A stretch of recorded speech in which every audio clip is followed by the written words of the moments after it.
കർത്താവിൻ്റെ പരിശുദ്ധമായ നാമം വാഴ്ത്തപ്പെടുമാറാകട്ടെ. അനുഗ്രഹിക്കപ്പെട്ട ഈ നല്ല പ്രഭാതത്തിനായിട്ട് കർത്താവിന് സ്തോത്രം ചെയ്യുന്നു. ഈ പ്രഭാത സന്ദേശം കേൾക്കുന്ന എല്ലാ പ്രിയപ്പെട്ടവർക്കും വീണ്ടും വരുന്നവനായ ക്രിസ്തയേശുവിൻ്റെ നാമത്തിൽ എൻ്റെ പ്രഭാത വന്ദനങ്ങളെ ഈ നിമിഷം അർപ്പിക്കട്ടെ. മർക്കോസ് എഴുതിയ സുവിശേഷം 8-ാം അധ്യായം അതിൻ്റെ 25-ാമത് വാക്യം. പിന്നെയും അവൻ്റെ കണ്ണിന്മേൽ കൈവച്ചപ്പോൾ അവൻ സൗഖ്യം പ്രാപിച്ച് മിഴിച്ചു നോക്കി, എല്ലാം സ്പഷ്ടമായിട്ട് കണ്ടു. ഈ വാക്യങ്ങൾക്കായിട്ട് കർത്താവിന് സ്തോത്രം ചെയ്യുന്നു.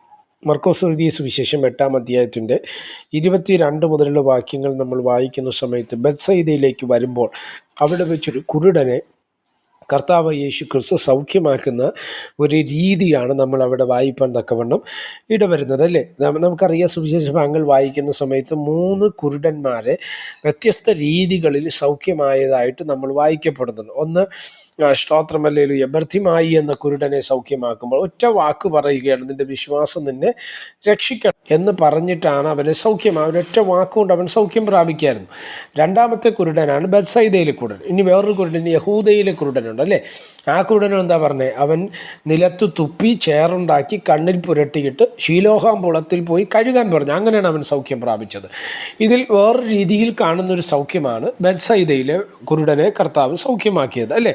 ഇവിടെ നിങ്ങൾ ശ്രദ്ധിച്ചേ, ബെത്സയിദയിൽ ഒരു കുരുടനെ യേശുവിൻ്റെ അടുക്കൽ എന്ത് ചെയ്തു? കൊണ്ടുവന്ന് അവനെ തൊടയണമെന്ന് അപേക്ഷിച്ചു. അവൻ കുരുടൻ്റെ കൈക്ക് പിടിച്ച് അവനെ ഊരിന് പുറത്തു കൊണ്ടുപോയി അവൻ്റെ കണ്ണിൽ തുപ്പി അവൻ്റെ മേൽ കൈവച്ചു. നീ വല്ലതും കാണുന്നുണ്ടോ എന്ന് ചോദിച്ചു. അവൻ മേൽപോട്ട് നോക്കി, ഞാൻ മനുഷ്യരെ കാണുന്നു, അവർ നടക്കുന്നത് മരങ്ങൾ പോലെയാകുന്നു അത്രേ എന്ന് ആണ് അവൻ പറഞ്ഞത്, അല്ലേ? ശ്രോത്ര, അപ്പം ഇതിനകത്ത് നിങ്ങൾ ശ്രദ്ധിക്കേണ്ട ഏറ്റവും പ്രധാനപ്പെട്ട കാര്യം, കരം വെച്ചതാരാണ്? പ്രാർത്ഥിച്ചതാരാണ്? തുപ്പിയതാരാണ്? നസറേയനാകുന്ന യേശു കർത്താവ്. അപ്പം ചില മേഖലകളിൽ എല്ലായ്പ്പോഴും ദൈവം പ്രവർത്തിക്കും, യേശുവിന് അത്ഭുതം ചെയ്യാൻ കഴിയുമെന്ന് നമ്മൾ വിശ്വസിക്കുമ്പോൾ തന്നെ സ്തോത്രം, കർത്താവിന് ചെയ്യാൻ കഴിയാത്തൊരു വിഷയമല്ലിത്. പകരം പ്രാപിക്കേണ്ടവൻ്റെ ഹൃദയത്തിൽ വെളിപ്പെടേണ്ട ഒരു വിശ്വാസമുണ്ട്, അല്ലെങ്കിൽ അവന് ദൈവത്തോട് തോന്നേണ്ട ഒരു അടുപ്പമുണ്ട്.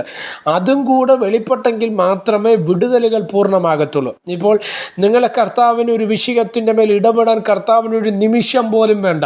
എത്ര കഠിനമാകാം, എത്ര വലുതാകാം, പക്ഷേ ഒരൊറ്റ സെക്കൻഡ് കൊണ്ട് ആ വിഷയത്തിനകത്ത് പരിഹാരം നൽകാൻ കഴിയുന്ന ഒരു ദൈവമാണ് നമ്മുടെ കർത്താവ്. പക്ഷേ വിടുതൽ പ്രാപിക്കേണ്ട വ്യക്തിയുടെ മനോഭാവം അറിഞ്ഞിട്ടാണ് ദൈവം എന്ത് ചെയ്യുന്നത്? പ്രവർത്തിക്കുന്നത് എന്നുള്ളതാണ് അതിൻ്റെ സത്യം. Praise the Lord. അടുത്ത് പറയുന്ന വാചകം നിങ്ങൾ ശ്രദ്ധിച്ചു. അങ്ങനെ ഒരു വട്ടം കണ്ണിൽ തുപ്പി മേലോട്ട് നോക്കാൻ പറഞ്ഞു. നോക്കിയപ്പോൾ മനുഷ്യരെ മരങ്ങൾ പോലെ അത്രയെന്ന് പറയുന്നുണ്ട്, അല്ലേ? അടുത്ത് പിന്നെ കർത്താവ് എന്നാ ചെയ്ത്? അതാണ് നമ്മൾ 25-ാം വാക്യം വായിച്ചത്.